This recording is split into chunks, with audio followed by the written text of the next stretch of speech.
जो next topic है हमारा वो है significance of Mendeleev's periodic table कि जो मेंडलीव की पीरियोडिक टेबल थी उसका सिग्निफिकेंस क्या था उसके बारे में बात करते हैं। तो पहला सिग्निफिकेंस था सिस्टमेटिक स्टडी ऑफ एलिमेंट्स। ठीक है, तो सिस्टमेटिक स्टडी ऑफ एलिमेंट्स की बात की जाए, इसमें जो आपके एलिमेंट्स हैं in it simple and systematic way to study the elements were given in the groups. इसमें क्या किया गया, मेंडलीज पीरियोडिक टेबल में डिफरेंट एलिमेंट्स को अरेंज किया गया in the form of groups. और ग्रुप्स में जो अरेंजमेंट था एलिमेंट्स का, it was a systematic way in which the elements were arranged in the form of different groups. और उस ग्रुप में पाए जाने वाले, अगर हम उस ग्रुप की प्रॉपर्टीज को स्टडी करते हैं तो हमें उस ग्रुप में पाए जाने वाले हर एक मेंबर की प्रॉपर्टीज आसानी से पता लग जाती हैं। So we can say that with the help of this periodic table, the systematic study of elements can be easily explained. Why? Because in this periodic table we divided the periodic table into different groups, and on studying the property of a particular group, the property of every element in the group can be easily understood.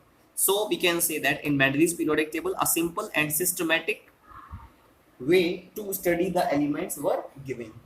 इसके बाद second जो significance था इस periodic table का वो था prediction of new elements.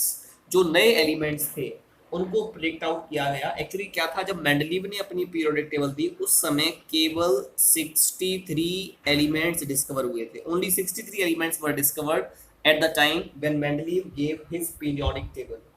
और इन्होंने क्या किया, इन्होंने एलिमेंट्स को अरेंज किया उनकी प्रॉपर्टीज के बेसिस पर। उन्होंने एलिमेंट्स को अरेंज किया उनकी प्रॉपर्टीज और increasing order of atomic masses के बेसिस पर या एटॉमिक वेट के बेसिस पर। तो बहुत सारी प्लेसेस मेंडलीव के द्वारा अपनी पीरियोडिक टेबल में वेकेंट छोड़ी गई, एम्प्टी छोड़ी गई उन एलिमेंट्स के लिए जो उस समय डिस्कवर नहीं हुए थे। बाद में जब मेंडलीव ने उन एलिमेंट्स को डिस्कवर किया तो उनकी प्रॉपर्टीज वही पाई गई जो मेंडलीव ने अपनी पीरियोडिक टेबल में बताया था। जबकि उस समय जब मेंडलीव ने पीरियोडिक टेबल दी उस समय वो एलिमेंट्स डिस्कवर नहीं थे, लेकिन उनकी प्रॉपर्टीज पता थी। जब वो एलिमेंट डिस्कवर हुए तो मेंडलीव के द्वारा बताई हुई जो पोजीशंस थी, जो वेकेंट स्पेसेस थे, वहां पर एलिमेंट्स को रखा गया। So this particular thing was helpful for the discovery of new elements. इसके बाद next one was the next significance of Mendeleev's periodic table was correction of doubtful atomic weights। जो doubtful atomic weights थे उनमें correction किया गया। कुछ elements ऐसे थे जिनके एटॉमिक वेट्स डाउटफुल थे। जैसे अगर मैं बेरिलियम की बात करूं, बेरिलियम का उस समय जो एटॉमिक वेट बताया गया वो बताया गया 13.5। एटॉमिक वेट जो होता है ना, अगर मैं एटॉमिक वेट की बात करता हूं, it is always be equal to, ये बराबर होता है किसके, इक्विवेलेंट वेट इनटू वैलेंसी, तो ये कहा गया, ये बताया गया आपका जो बेरिलियम होता है इसका जो एटॉमिक इक्विवेलेंट वेट होता है वो होता है 4.5 इनटू वैलेंसी है 3, तो मल्टीप्लाई किया दोनों को 13.5 इसका एटॉमिक वेट आ गया। तो अगर बेरिलियम का एटॉमिक वेट 13.5 है तो एक एलिमेंट है कार्बन, इसका एटॉमिक वेट होता है 12, और जो नाइट्रोजन है इसका एटॉमिक वेट होता है 14। तो यानी कार्बन और नाइट्रोजन के बीच में बेरिलियम को रखा जाना चाहिए। क्यों? क्योंकि इसका एटॉमिक वेट आया 13.5, लेकिन कार्बन और नाइट्रोजन के बीच में कोई भी स्पेस खाली नहीं था, कोई भी वेकेंट प्लेस नहीं था जिस पर कि बेरिलियम को रखा जा सके। दैट्स वाई बेरिलियम की जो पोजीशन थी कार्बन और नाइट्रोजन के बीच में वो आपकी गलत साबित हुई। तो फिर बाद में ये माना गया कि जो वैलेंसी होती है ना बेरिलियम की वो 3 नहीं होती है, इसकी जो करेक्ट वैलेंसी होती है बेरिलियम की वो आपकी 2 होती है। ये करेक्ट वैलेंसी है। पहले जो 3 वैलेंसी निकाली गई बेरिलियम की वो रॉन्ग थी। The correct valency of beryllium is 2। तो इसके बेसिस पर अगर हम एटॉमिक वेट की बात करें तो atomic weight is equal to होता है इक्विवेलेंट वेट, कितना है 4.5 इंटू 2, कितना आया 9। तो अब जो 9 एटॉमिक वेट आया, this is suppose to be the correct atomic weight of beryllium. तो जब इसका 9 एटॉमिक वेट आया तो इसको फिर रखा गया इन बिटवीन लिथियम, जिसका के एटॉमिक वेट 7 था, लिथियम के बीच में और बोरॉन के बीच में जिसका एटॉमिक वेट 11 था। लिथियम का था 7 और जो बोरॉन था उसका था 11। इसी वजह से इसके बीच में यह एलिमेंट रखा गया बेरिलियम, जिसका एटॉमिक वेट कितना था, 9 था। This was the corrected atomic weight which was predicted for beryllium. तो इस तरीके से जो डाउटफुल एटॉमिक वेट्स थे उनको करेक्ट किया गया इन मेंडलीव्स पीरियोडिक टेबल।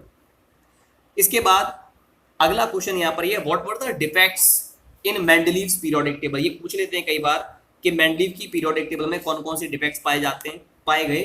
पहला डिफेक्ट था एनोमैलस पोजीशन ऑफ हाइड्रोजन। हाइड्रोजन की जो पोजीशन है पीरियोडिक टेबल में, मेंडलीव पीरियोडिक टेबल में, वो फिक्स नहीं थी। क्यों? क्योंकि हाइड्रोजन को की कुछ प्रॉपर्टीज जो थी ना वो सिमिलर थी with the elements of first A group. First A group के जो एलिमेंट्स होते हैं जिनको एल्कली मेटल्स कहा जाता है, हाइड्रोजन कुछ प्रॉपर्टीज में इनसे रिजेंबल कर रहा था, जबकि बाकी प्रॉपर्टीज में it show the resemblance with the members of seventh A group जिनको हैलोजन्स कहा गया।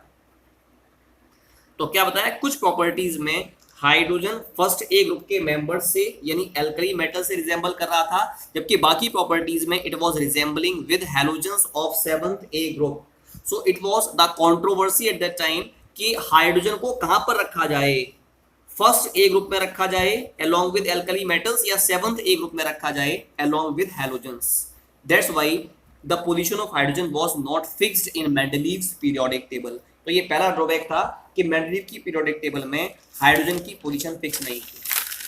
अब जो दूसरा डिफेक्ट था, जो दूसरा ड्रॉबैक था मेंडलीव की पीरियोडिक टेबल का, वो था एनोमैलस पेयर ऑफ एलिमेंट्स।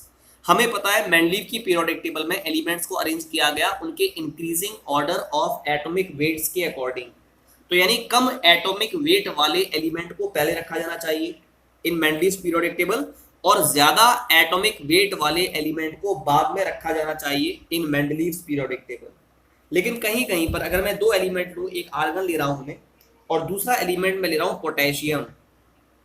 आर्गन का एटॉमिक वेट था 39.9 और पोटेशियम का था 39.1।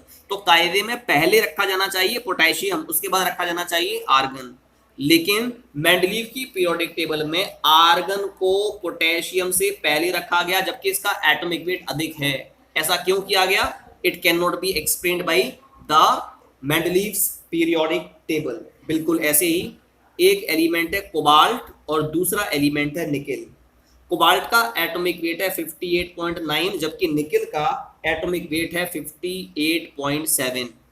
तो इन दोनों एलिमेंट्स में से कम एटॉमिक वेट वाला एलिमेंट है निकेल, इसको पहले आना चाहिए, बाद में कोबाल्ट आना चाहिए। लेकिन मेंडलीव की पीरियोडिक टेबल में पहले कोबाल्ट को रखा गया, उसके बाद निकेल को रखा गया। ऐसा क्यों किया?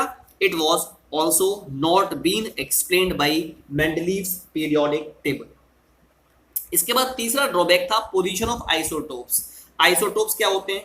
एक ही एलिमेंट के वो एटम्स जिनका एटॉमिक नंबर सेम होता है और मास नंबर अलग अलग होता है, they are called as isotopes. जैसे हाइड्रोजन के 3 आइसोटोप्स हैं, 1H1, 1H2 एंड 1H3। इन तीनों एलिमेंट्स का एटॉमिक नंबर सेम है लेकिन एटॉमिक मास अलग अलग है। पहले आइसोटोप का एटॉमिक मास 1 है, दूसरे का 2 है, तीसरे का 3 है। तो हमने एलिमेंट्स को अरेंज किया था in the increasing order of atomic masses. तो कायदे में इस आइसोटोप की को पहले रखा जाना चाहिए, हाइड्रोजन के पहले आइसोटोप को पहले रखा जाना चाहिए because atomic mass is 1। Second isotope को सेकंड पोजीशन पर रखा जाना चाहिए बिकॉज एटॉमिक मास इज 2। और तीसरे आइसोटोप को तीसरी पोजीशन पर रखा जाना चाहिए बिकॉज एटॉमिक मास वाज 3। लेकिन तीनों आइसोटोप्स को सेम पोजीशन पर रखा गया मेंडलीव की पीरियोडिक टेबल में। So this was also one of the drawback of Mendeleev's periodic table. इसके बाद नेक्स्ट वन इज कुछ डिसिमिलर एलिमेंट्स। डिसिमिलर एलिमेंट्स का मतलब होता है जिनकी प्रॉपर्टीज अलग अलग होती हैं, उनको कुछ प्लेसेस पर समान सेम जगह पर रखा गया। जैसे जो आपके एल्कली मेटल्स होते हैं, alkali metals first A group के मेंबर्स होते हैं, ठीक है। जैसे लिथियम है, सोडियम है, पोटेशियम है, रूबीडियम है, सीजियम है, फ्रांसियम है। ये एलिमेंट्स हैं एल्कली मेटल्स, ठीक है। इनको कॉइनेज मेटल्स, कॉइनेज जो मेटल्स होते हैं ये फर्स्ट बी ग्रुप के मेंबर्स होते हैं। इसमें जो एलिमेंट्स आते हैं वो है copper, silver as well as gold. तो इन एलिमेंट्स को, जो कॉइनेज मेटल्स थे, इनको एल्कली मेटल्स के साथ यानी फर्स्ट ग्रुप में ही रखा गया, जबकि इन दोनों की केमिकल जो प्रॉपर्टीज होती हैं वो बहुत डिफरेंट होती हैं। तो ऐसा क्यों किया गया? It was also not been explained by the Mendeleev's periodic table. यानी जो डिसिमिलर एलिमेंट्स थे, ऐसे एलिमेंट जिनकी प्रॉपर्टी डिफरेंट है, उनको सेम ग्रुप में रखा गया। It was also the drawback of Mendeleev's periodic table. जबकि कुछ एलिमेंट्स ऐसे थे जो केमिकली सिमिलर थे, जैसे कॉपर जो कि फर्स्ट बी ग्रुप में पाया जाने वाला एलिमेंट है, और दूसरा था मरकरी जो कि सेकंड बी ग्रुप में पाया जाने वाला मेंबर है। ये दोनों केमिकल प्रॉपर्टी में सिमिलर होते हैं, लेकिन इनका ग्रुप अलग अलग है। इसका फर्स्ट ग्रुप है, इसका सेकंड ग्रुप है। तो सिमिलर केमिकल प्रॉपर्टी वाले एलिमेंट्स को अलग अलग पोजीशन पर रखना, ये भी मेंडलीव की पीरियोडिक टेबल का एक ड्रॉबैक है। इसके बाद नेक्स्ट प्रॉपर्टी इज, या next drawback is cause of periodicity. Mendeleev की पीरियोडिक जो टेबल थी वो इस बात को भी एक्सप्लेन नहीं कर पाई कि पीरियोडिसिटी का कारण क्या है। पीरियोडिसिटी का मतलब होता है अगर एक रेगुलर इंटरवल के बाद एलिमेंट्स सिमिलर प्रॉपर्टी शो कर रहे हैं, then this is called as the repetition of same property या similar property after a regular interval is called as periodicity. So what was the reason of periodicity? It can also not been explained by Mendeleev's periodic table.